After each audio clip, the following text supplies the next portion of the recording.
Presiden instruksikan sekolah-sekolah di Indonesia belajar bahasa Prancis. Buat apa, Pak? Buat apa? Kan orang-orang di desa nggak pakai bahasa Prancis. Lagian Bapak dulu ketemu Presiden Brazil, kita disuruh belajar bahasa Portugis. Sekarang ketemu Presiden Prancis, kita disuruh belajar bahasa Prancis. Jangan-jangan nanti kalau Bapak ketemu Gupron, kita disuruh belajar bahasa semut. Menurut saya agak lain Anda ini.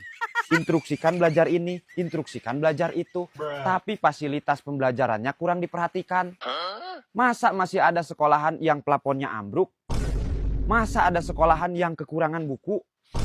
Masa ada sekolahan yang gaji gurunya kecil? Harusnya kan perbaiki dulu fasilitasnya. Gratiskan pendidikannya. Manusiakan guru-gurunya. Anjay, udah cocok ya saya jadi menteri pendidikan. Transfer dulu lah.